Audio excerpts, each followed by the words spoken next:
Indigenous people are distinct social and cultural groups that share collective ancestral ties to the lands and natural resources where they live. The land of Indigenous people is closely linked to their identity and survival. Their political, economic, and social cultural life are strongly rooted in their ancestral domain. Indigenous people are the poorest and most disadvantaged social group because they have a lack of control or access to natural resources, and there's no recognition and respect for their rights over their territories. These affect their daily lives that cause them suffer from extreme poverty and impact on their survival as a distinct community. Indigenous people are those social groups who are less recognized by society and they have poor living conditions.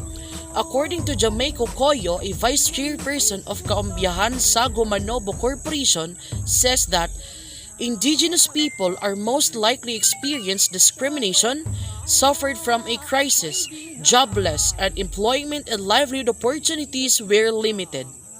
Since Indigenous people are the frontiers of protecting the environment through their indigenous knowledge systems and practices, they are producing a native product which will be served as their sources of income such as tinala clothes, embroidery, brass casting or brasswares, fashion accessories made of beads, rattan furniture and handicrafts, woven abaca or pinacloth, and other handmade or carved toy or trinket.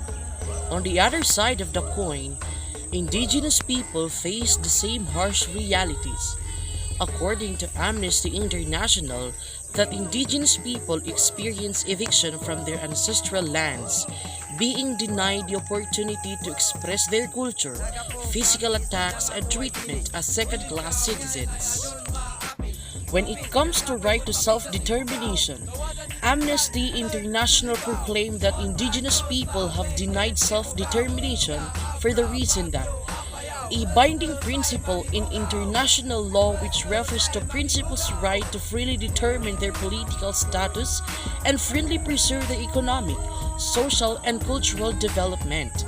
Instead, Indigenous people have suffered violence and oppression by both colonizers and mainstream society. In addition to the thorough study by Amnesty International, Indigenous people face exclusion and discrimination just because they identify as members of indigenous groups. Discrimination impacts their everyday lives. It restricts their right to education, healthcare, and housing. Republic Act No. 8371, or also known as the Indigenous Peoples' Right Act of 1997, is a Philippine law that recognizes and promotes the rights of indigenous cultural communities in the Philippines, creating a national commission on indigenous peoples, establishing mechanisms, appropriating funds therefore, and for other purposes for the welfare of IPs. Through this law, Indigenous people will now have a right to their land and the right to self-directed development of these lands.